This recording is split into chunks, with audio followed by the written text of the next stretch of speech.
It's Thursday, February 5th. In the headlines, Tax Administration's tax-free relief for Hurricane Melissa recovery payments to employees.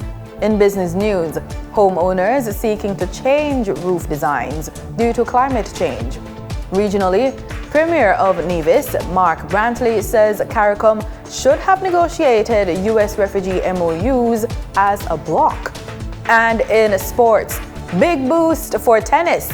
JOA pledges $2 million for Davis Cup playoff. This is the news on PBC Jamaica. I'm Simone Absalom Gale.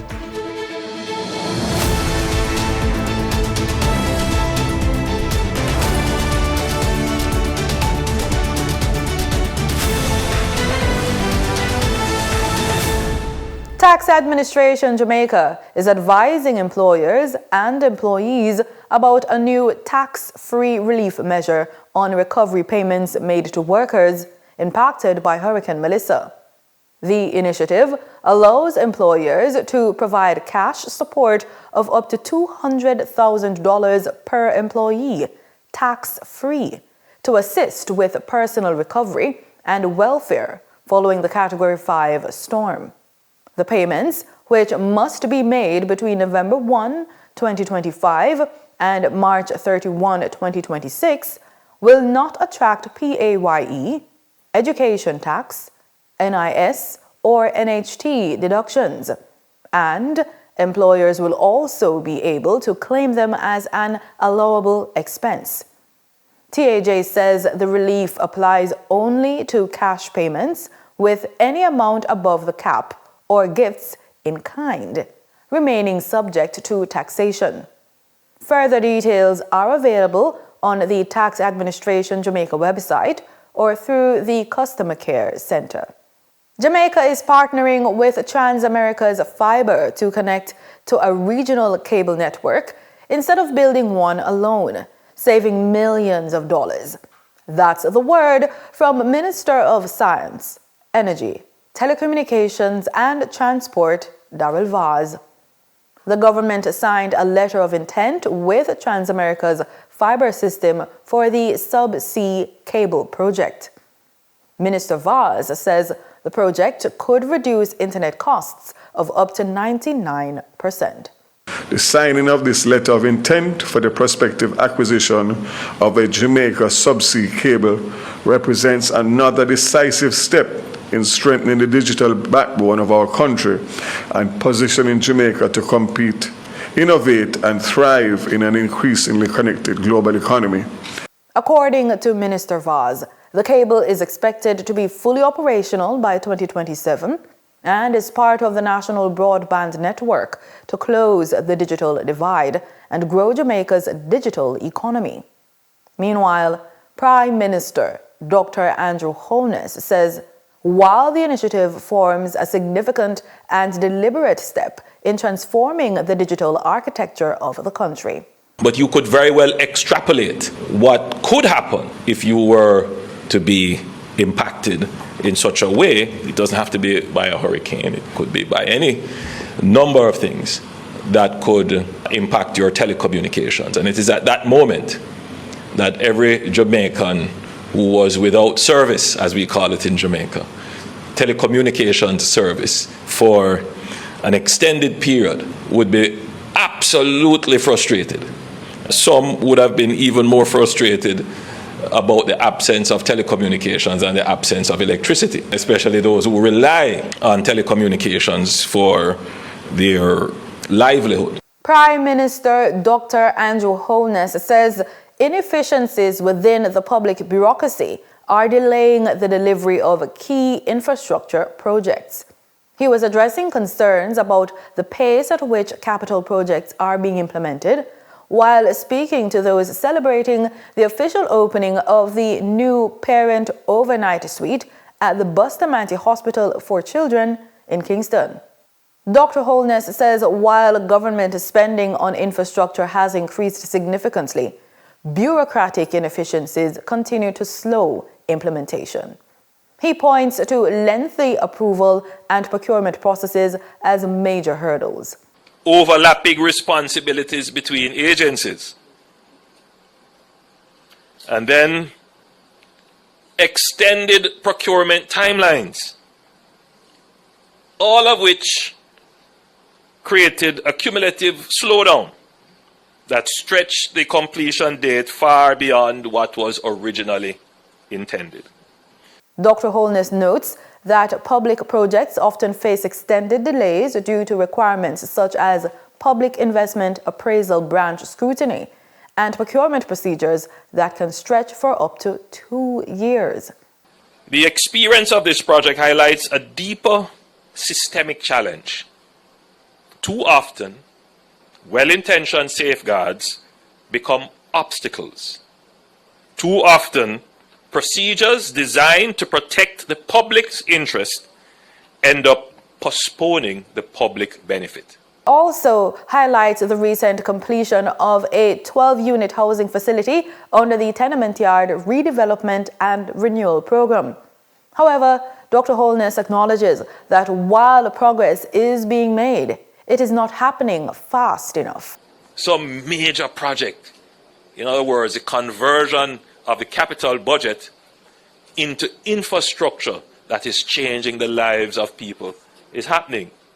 But it is happening too slowly. We need to ramp up the scale at which we are doing it. And the contractors, because they are the ones who literally take the cash and convert it into concrete. The Prime Minister says reforms aimed at improving efficiency and accelerating project delivery remain a key priority for the government. The St. Thomas Municipal Corporation is stepping up its efforts to enforce the country's building codes. We caught up with members of the corporation in West Albion recently as they carried out their duties. I want to notify St. Thomas residents that the Municipal Corporation is the entity that deals with development within the parish. And we are imploring you to please come in to us for guidance in regards to carrying out construction and other development-related activities. Chief Executive Officer Mr. Kevin McDoy explained that his team will be issuing stop orders for illegal construction and clearing of land. These are buildings and subdivisions that are taking place without the required permits. Time now for the business report with Denise Williams.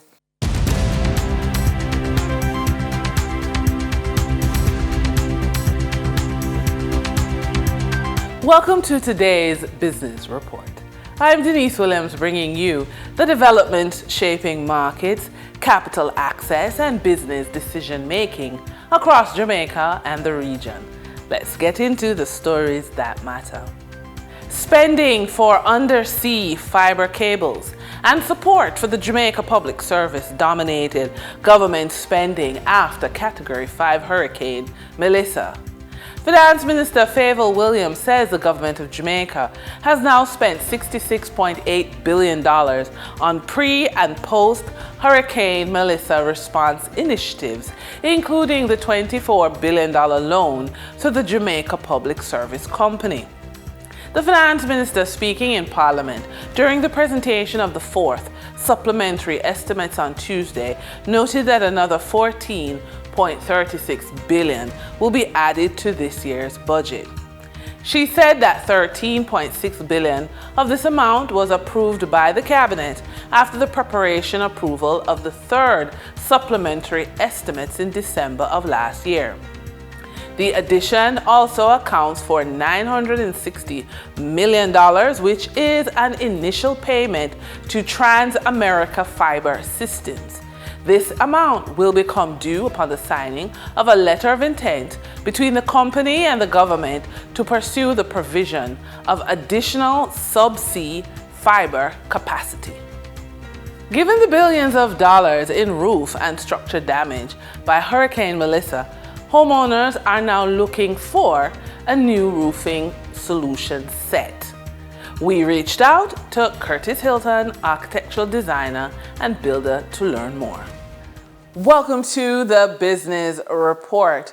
We are here with Curtis Hilton, architectural designer and builder. and we're going to discuss the great roof debate. Now, Mr. Hilton, welcome to the program. Thanks, Denise. Thanks for having me, and good day to your listeners and viewers. All right. So the great roof debate is slab roofs versus zinc roof for hurricane proofing your house. Mr. Hilton, what are your views on the matter? Thanks. Thanks for the question. Since Hurricane Melissa, it has been re-emphasized and reinforced that concrete roof is the best way to go in terms of having a solid roof that won't lift like a zinc roof. Okay. So the debate is really, it boils down to costing and affordability for some persons. I know for sure that if most persons had the resources, they'll definitely go concrete slab roof. Zinc roof has its place, of course, depending on the type of structure that you're building.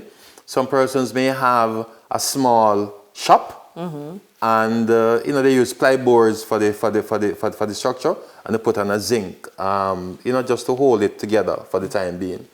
Most persons may have a 2 or 3 bedroom house and they use zinc. Then again, sometimes that boils down to affordability. Everyone wants a roof over their head, but can't afford the type of roof that they want. So the most cost effective is to use zinc. Now, Hurricane Melissa have taught us that sometimes the lowest cost method of roofing might not be the best in a disaster.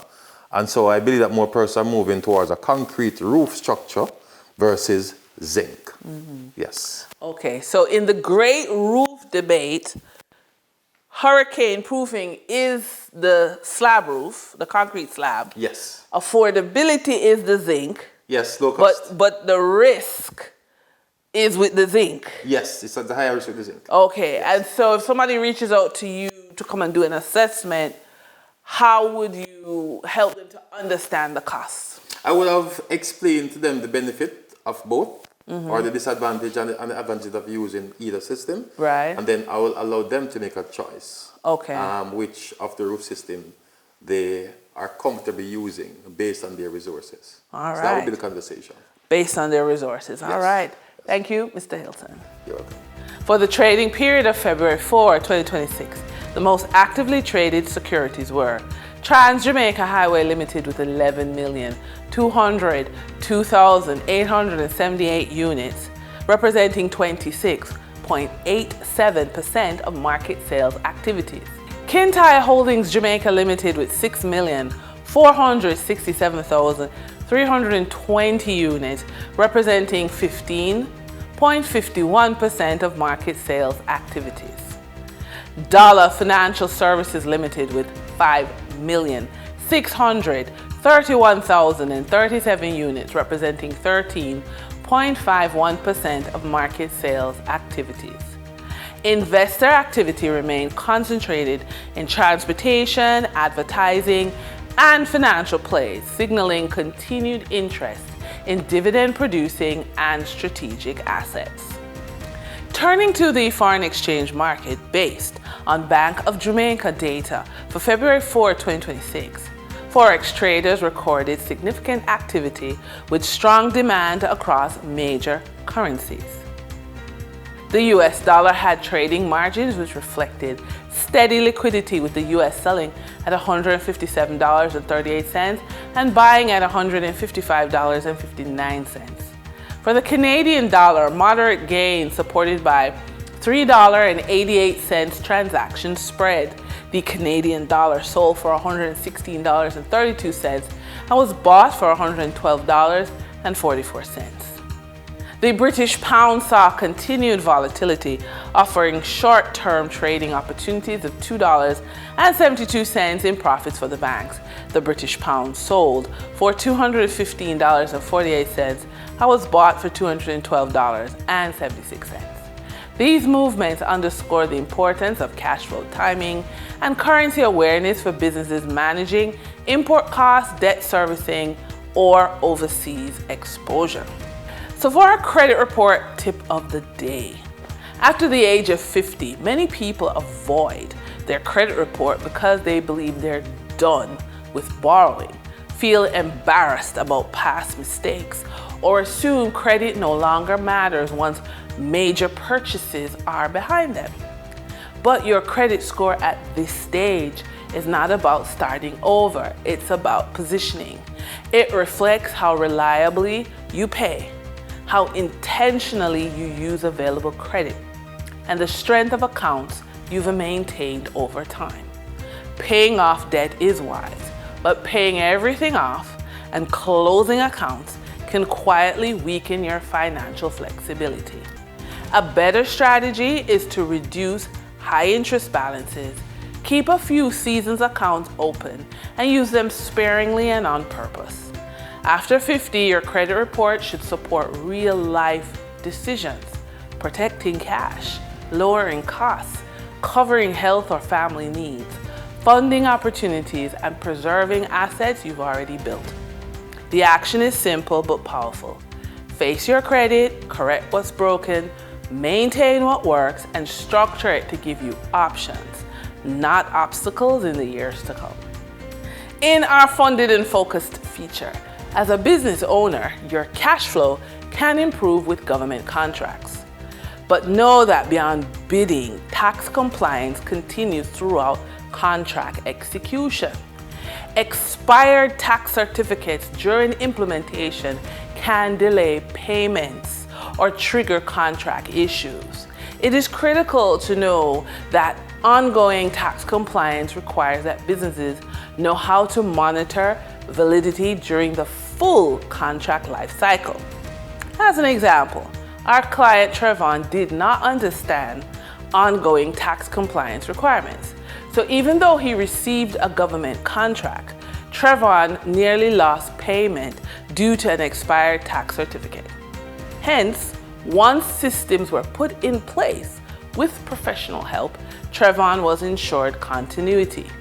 Professional reviews ensured clean submissions and fewer rejections of Trevon's bids for government contracts.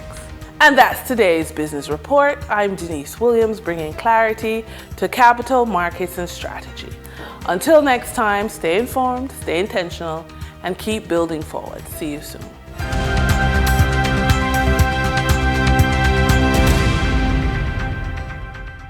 In regional news, in St. Kitts and Nevis, Nevis Premier Mark Brantley is questioning the way Caribbean governments handle negotiations with the United States on third country deportations, saying a unified CARICOM approach could have strengthened the region's position. Premier Brantley made the comment during his latest monthly press conference as several Caribbean countries move ahead with bilateral agreements with Washington. SKN Newsline's Andre Huey has the story. Premier of Nevis, Mark Brantley, says it would have been better if the MOUs signed by individual Caribbean countries with the United States regarding third country deportees had been negotiated by CARICOM as a single bloc, noting that a unified approach could have strengthened the region's negotiating position and delivered a more favorable outcome. But I would have thought that there should have been some opportunity for these governments, when approached bilaterally, to say these are matters on which we would wish to have a regional perspective, and to invite then the CARICOM Secretariat to engage. In fact, it comes at a time when our own Prime Minister is now chair of CARICOM, and our own Foreign Minister is chair of COFCOR, which is the Foreign Relations arm for the region. And so I thought that that would have been a better approach. Maybe that approach would not have yielded any different result, but certainly the United States and others would have understood that when they deal with us as a region, they deal with us en bloc. They deal with us as a region and not as individual countries. Speaking at his most recent monthly press conference, Premier Brantley was asked by SKN Newsline how CARICOM could have negotiated as a bloc when the United States had already begun holding individual discussion with member states before the regional body could convene. He responded that, in his view, joint negotiations were still possible despite those early bilateral talks. When these countries are approached individually, at the bilateral level, to say that we would like you to accept these third-party individuals, that we could have, as a collective, said this is a matter for the region. and therefore let us engage with CARICOM. That's all I'm suggesting. I'm not sure if that was done and was rejected. I am simply suggesting, with absent having all the information, that to my mind would have been a preferred approach. So that instead of each Prime Minister, as we have seen Prime Minister Skerrit, Prime Minister Brown, Prime Minister Drew, getting up and saying, we've done this thing, that you could perhaps have had a statement from the CARICOM Secretariat saying after negotiations, this is the position. Or, as I said, if not there, then the OECS level, since all of these governments are also part of the OECS. So that's just a suggestion. The U.S. government has negotiated MOUs with several Caribbean countries to accept third country deportees, including St. Kitts and Nevis, that has agreed to accept CARICOM nationals who are unable to return to their home country. Barbados has taken a major step toward boosting food security and transforming its agricultural sector with the official handover of the Hope Agricultural Training Institute in St. Lucie. The state-of-the-art facility, constructed with support from the People's Republic of China, is expected to play a pivotal role in training the next generation of farmers and agri-entrepreneurs. Deanza Roberts has this story. The Hope Agricultural Training Institute is now officially in the hands of the Barbados government. The 45-acre campus, constructed under the China Aid project, is designed to modernize agriculture education and equip young Barbadians with the skills needed for a changing global food system. Prime Minister Mia Mottley says the country must now move away from outdated plantation models towards innovation and youth-driven enterprise. We recognized, not now, but in the first time under Owen Arthur, and I want to salute him for it, that if we were going to be able to successfully establish an agricultural sector, we needed to be able to turn away from the plantation model. And we needed to be able to recognize and highlight that the marriage of capital, money, the marriage of technology, the marriage of innovation, and the marriage of the passion of our young people with the appropriate regulatory frameworks, recognizing that without an export sector, much of what we do in this country would become unaffordable and incapable of being sustained. Minister of Training and Tertiary Education Sandra Husband says she is happy that the Institute will deliver targeted training across the agri-value chain, from production to food technology and entrepreneurship. This approach ensures that graduates are not only qualified, but work-ready, equipped with technical competence, problem-solving ability, teamwork skills, and a strong understanding of industry standards and expectations. The impact of this endeavor is clear. A skilled workforce delivers higher productivity, improves efficiency, reduces waste, and raises the overall competitiveness of the sector. The Institute features greenhouses, processing units, laboratories, outdoor training plots, and livestock facilities, all aimed at hands-on learning. Barbados Labour Party candidate for St. Lucie, Peter Phillips, says the Institute is an investment in the future of St. Lucie and Barbados' agriculture sector. We gather here to celebrate our relationship with the China Aid project and the handing over of the Hope Agricultural Training Institute, a facility that represents hope, opportunity, and a brighter future for our agricultural sector. I have always seen St. Lucie as the heart of agriculture in Barbados.